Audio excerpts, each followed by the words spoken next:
Assalamualaikum warahmatullahi wabarakatuh. Anak-anak kelas 8 sekalian, pada hari ini Ibu akan menyampaikan materi IPS bab 4 tentang perlawanan terhadap persekutuan dagang masa kolonialisme dan imperialisme di Indonesia. Adapun tujuan pembelajarannya adalah sebagai berikut. 1. Menjelaskan perjuangan rakyat Indonesia di berbagai daerah dalam menentang kolonialisme dan imperialisme Barat. 2. Mengidentifikasi latar belakang perjuangan rakyat Indonesia di berbagai daerah dalam menentang kolonialisme dan imperialisme yang datang dari Barat. Beberapa perlawanan yang dilakukan oleh masyarakat Indonesia adalah sebagai berikut. 1. Sultan Ba'abullah mengusir Portugis. 2. Perlawanan Aceh terhadap Portugis. 3. Ketangguhan ayam jantan dari timur Sultan Hasanuddin melawan VOC Belanda. 4. Serangan Mataram terhadap VOC. 1. Sultan Ba'abullah mengusir Portugis. Pada tahun 1529 terjadi perang antara Tidore dan Portugis. Penyebab utamanya Portugis menghalang-halangi perdagangan antara Banda dengan Tidore. Portugis menembaki junjung atau perahu dari Banda yang akan membeli cengkih ke Tidore. Tidore tidak terima dengan tindakan armada Portugis lalu melakukan perlawanan. Dalam perang tersebut, Portugis berhasil mengadu domba kerajaan Ternate dan Tidore.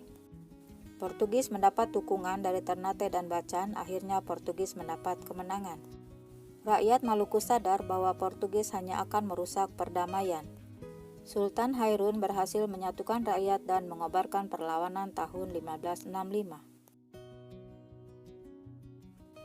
Portugis terus terdesak lalu menawarkan perundingan.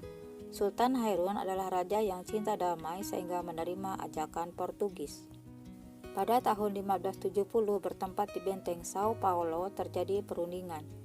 Sultan Hairun tidak menaruh curiga sedikit pun, namun saat perundingan berlangsung, tanpa disangka tiba-tiba Portugis menangkap Sultan Hairun dan saat itu juga membunuhnya. Kelicikan dan kejahatan Portugis menimbulkan kemarahan rakyat Maluku. Sultan Ba'abullah, putra Sultan Hairun, dengan gagahnya melanjutkan perjuangan ayahnya. Saat bersamaan, Ternate dan Tidore bersatu melancarkan serangan kepada Portugis, dan akhirnya tahun 1575 Portugis berhasil diusir. 2. Perlawanan Aceh. Pada masa pemerintahan Sultan Iskandar Muda pada tahun 1607-1639, armada Aceh telah disiapkan untuk menyerang kedudukan Portugis di Malaka. Tahun 1629, Aceh mencoba menaklukkan Portugis, tapi penyerangan yang dilakukan Aceh ini belum berhasil mendapat kemenangan. Meskipun demikian, Aceh masih tetap berdiri sebagai kerajaan yang merdeka. 3. Ketangguhan ayam jantan dari timur. Sultan Hasanuddin dijuluki sebagai ayam jantan dari timur. Tokoh ini sangat ditakuti Belanda karena ketangguhannya ketika melawan Belanda. Sultan Hasanuddin adalah Raja Goa di Sulawesi Selatan. Suatu ketika berselisih paham dengan Arupalaka dari Bone. Hal ini dimanfaatkan VOC dengan mengadu domba keduanya. VOC memberikan dukungan kepada Bone sehingga menang ketika perang dengan Goa tahun 1666. Sultan Hasanuddin dipaksa menandatangani Perjanjian Bongaya pada 18 November 1667. Perjanjian Bongaya ini adalah perjanjian antara Sultan Hasanuddin dan VOC. Isi Perjanjian Bongaya adalah sebagai berikut. 1. Belanda memperoleh monopoli dagang rempah-rempah di Makassar. 2. Belanda mendirikan benteng pertahanan di Makassar. 3. Makassar harus melepaskan daerah kekuasaannya di luar Makassar. 4. Arupalaka diakui sebagai Raja Bone. 4. Serangan Mataram terhadap VOC. Pada awalnya, Mataram dan Belanda dianggap menjalin hubungan baik, dengan diizinkannya untuk mendirikan benteng gudang atau loji untuk kantor dagang di Jepara tahun 1615. Sebaliknya Belanda memberikan 2 meriam untuk Mataram. Perselisihan antara keduanya terjadi karena nafsu monopoli Belanda. Pada 8 November 1618, Gubernur Jenderal VOC Jan Pieter Zoon Koen memerintahkan Van der Mark menyerang Jepara. Peristiwa tersebut memperuncing perselisihan antara Mataram dan Belanda.